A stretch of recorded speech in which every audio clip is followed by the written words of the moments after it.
தினம்தோறும் விளக்கேற்ற நல்ல எண்ணெய் இதயம் நல்லெண்ணெய். தமிழகத்திற்கு பிரதமர் நரேந்திர மோடி அவர்கள் சிறப்பும் பெருமையும் சேர்த்திருக்கிறார். நம்முடைய தமிழகத்தை சார்ந்த மரியாதைக்குரிய திரு சி.பி. ராதாகிருஷ்ணன் அவர்கள் துணை குடியரசுத் தலைவராக பொறுப்பேற்றதற்கு பின்பாக வருகின்ற 5ஆம் தேதி கோயம்புத்தூர் வர இருக்கிறார். தமிழகத்திற்கு 4ஆம் தேதி வரக்கூடிய அவர் சென்னையில் இருக்கின்ற நிகழ்வுகளில் கலந்து கொண்டு 5ஆம் தேதி மதியம் கோவைக்கு வருகை தர இருக்கிறார். மிக நீண்ட காலத்திற்கு பின்பாக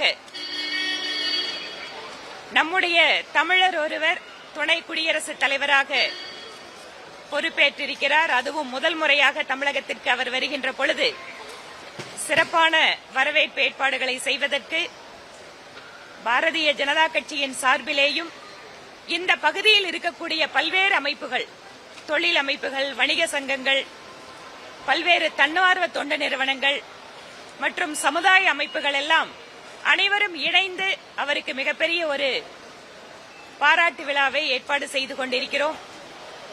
இதற்கான ஏற்பாடுகளை வரவேற்பு குழு, இந்த பகுதியை சார்ந்த மூத்த தலைவர்களாலும் இந்த பகுதியினுடைய முக்கிய நபர்களாலும் ஏற்பாடு செய்யப்பட்டு அந்த வரவேற்பு குழுவின் சார்பாக இங்கு அவருக்கு மிக சிறப்பானது ஒரு வரவேற்பு அளிக்கப்படும்.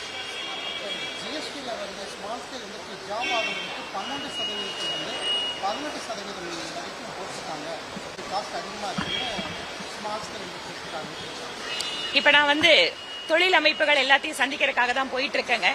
இது தொடர்பான அவங்களுடைய கோரிக்கையை பெற்றுக்கொண்டு அதில் அவர்களுடைய பிரச்சனை என்ன இருக்குன்னு தெரிஞ்சிட்டு நிச்சயமாக மத்திய அரசாங்கத்திடம் இது பற்றி நாங்கள் எடுத்து கூறுவோம். கடுமையான கண்டனத்திற்குரிய பேச்சு. தொழில்துறை அமைச்சர் திரு டி.ஆர்.பி. ராஜா அவர்கள் வாய்ப்பு கிடைக்கின்ற போதெல்லாம் அவர் மட்டுமல்ல, அவருடைய அமைச்சரவையினுடைய சகாக்கள், திராவிட முன்னேற்ற கழகத்தினுடைய பல்வேறு மூத்த தலைவர்கள் கூட வட இந்திய தொழிலாளர்களை பற்றி, வட இந்திய மக்களை பற்றி அவதூறாக, அவமரியாதையாக பேசுவது என்பது இது முதல் முறை அல்ல. அதிலும் குறிப்பாக அவர் வட இந்திய பெண்களை பற்றி பேசுகின்ற பொழுது ஒன்றை புரிந்து கொண்டிருக்க வேண்டும். ஆரம்ப காலம் தொட்டு, ஏன் வேத காலத்திலிருந்து கூட பெண்களுக்கு என்று ஒரு தனி சிறப்பான இடம் நம்முடைய இந்திய வரலாற்றிலே, கலாச்சாரத்திலே கொடுக்கப்பட்டிருக்கிறது. அதற்கு பின்பாக கூட நாட்டினுடைய சுதந்திர போராட்டம் ஆகட்டும், அல்லது சமுதாய மறுமலர்ச்சிக்காக பாடுபட்ட பெண்கள் ஆகட்டும், வட இந்திய பெண்களும் மிகுந்த முக்கியத்துவம் இந்த வரலாறு ஞாபகம் வைத்துக் கொள்ளக்கூடிய அளவிலே பங்களித்திருக்கிறார்கள். இதுல 2 விஷயத்தை அவருக்கு நான் ஞாபகப்படுத்த விரும்புகிறேன். ஒன்று, வட இந்தியாவில் பெண்களுடைய வேலை வாய்ப்பு, கல்வி எல்லாம் பின்தங்கி இருக்குன்னா உங்களுடைய கூட்டணி கட்சியான காங்கிரஸ் கட்சி கிட்ட நீங்க கேட்கணும். ரொம்ப வருஷம் ஆட்சியில் இருந்தது, அடிப்படையாக கல்விக்கும் மற்ற விஷயங்களுக்கும் அடித்தளமிட இட தவறியது காங்கிரஸ் கட்சி. அதனால உங்க கூட்டணியில் இருக்கிற கட்சிகள் கிட்ட இந்த விஷயத்தை நீங்க சொல்லி பாருங்க, அவங்க ஒத்துக்கிறாங்களான்னு கேளுங்க. இரண்டாவது, கடந்த 11 வருடங்களாக மிக முக்கியமான திட்டங்களான கழிப்பிட வசதியாகட்டும், அனைவருக்கும் வீடு திட்டம், அனைவருக்கும் வங்கி கணக்கு, தொழில் தொடங்குவதற்கான பெண்களுக்கான சிறப்பு திட்டம் முத்ராவில் இருந்து இன்றைக்கு கோடிக்கணக்கான பெண்கள், அதிலும் குறிப்பாக லட்சாதிபதி பெண்கள், சுயதவி குழுக்களுக்கான தொழில் உதவிகள் என்று இன்று இந்திய பெண்கள் அடுத்த தளத்திலே வேகமாக பயணித்துக் கொண்டிருக்கிறார்கள். இந்திய பெண்கள் அதிகாரத்தை நோக்கி நகர்கின்ற இந்த வேளையில் தங்களுடைய அரசியலுக்காக வடக்கு தெற்கு என்ற பிரிவினை அரசியலுக்காக வட இந்திய பெண்களை அவமானப்படுத்த வேண்டாம் என்பது எங்கள் கோரிக்கை.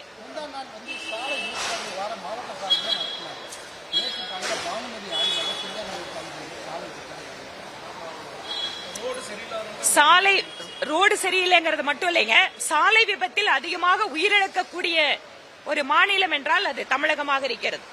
அது முதலிடம், 2வது இடம் இதே மாதிரிதான் இருந்துட்டு இருக்கு. இங்க கூட பல்வேறு தொண்டு அமைப்புகள் எல்லாம் கூட ஒன்றாக இணைந்து இந்த சாலை விபத்துகளில் உயிரிழக்கக்கூடியவர்களுக்கு ஒரு சிறப்பான திட்டத்தெல்லாம் கூட அமல்படுத்திட்டு இருக்காங்க. அதிலும் கங்கா மருத்துவமனை சார்பில் இன்னும் கூட நிறைய பேர் சேர்ந்து அதை பண்ணிட்டு இருக்காங்க. ஆனா முதலமைச்சர் திரு ஸ்டாலின் அவர்கள் தொடங்கி வைக்கிற திட்டத்துக்கும் அது மக்கள் கிட்ட போய் சேர்றதுக்கும் பெரிய வித்தியாசம் இருக்கு. நல்ல மேடையில கேமரா முன்னாடி நல்லாதான் இருக்கு திட்டம், ஆனா மேடைக்கு பின்னால நடக்கிறத பார்த்தாதான் அதுக்கு சம்பந்தம் இல்லாத மாதிரி இருக்கு. அதுக்கு இது ஒரு உதாரணம்.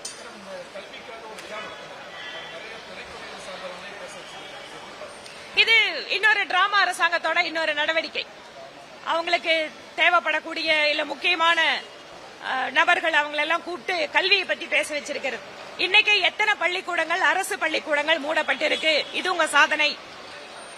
இன்றைக்கு பள்ளிக்கூடங்கள்ல அடிப்படை வசதிகள் இல்லாம, அதிலும் ஆசிரியர்கள் பற்றாக்குறை, வேலையாட்கள் பற்றாக்குறை, வகுப்பறைகள் இல்லாமல் மரத்தடியில் பாடம் நடத்துவது, ஆசிரியர்கள் பாலியல் தொந்தரவு கொடுப்பது குழந்தைகளுக்கு, பெண் குழந்தைகளுக்கு பாதுகாப்பு இல்லாத சூழ்நிலை, பள்ளிகளிலேயே ஜாதி ரீதியான மோதல்கள் மாணவர்களுக்கு இடையில. இதையும் கல்வியில் சிறந்த மாநிலத்துல சேர்த்துக்குவாங்களா அவங்க? அப்ப இதெல்லாம் அவங்களோட டெபினேஷன்ல வராதா?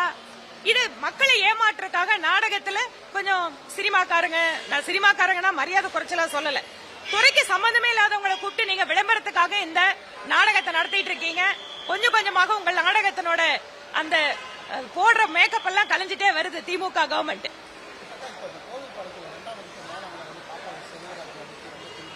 நான் அது சம்பந்தமா மாவட்ட கலெக்டருக்கும் சொல்லியிருக்கேன். உடனடியா இதை விசாரிச்சு நடவடிக்கை எடுக்கணும்னு கேட்கிறேன். குழந்தைகள், அதுவும் ஆதரவற்ற குழந்தைகளை இந்த மாதிரி வன்முறை கிழக்காக்குவது ரொம்ப மனசு வேதனையா இருக்குங்க. நிறைய இடத்துல பாத்தீங்கன்னா என்ஜிஓஸ் நடத்துற அந்த அனாதை காப்பகங்களோ குழந்தைங்க இருக்கிற இடத்துலயோ இல்ல இந்த மாதிரி பீரியாடிக்கெல்லாம் சூப்பர்வைஸ் பண்ணலன்னா இந்த மாதிரி தவறுகள் நடக்கத்தான் செய்யும்.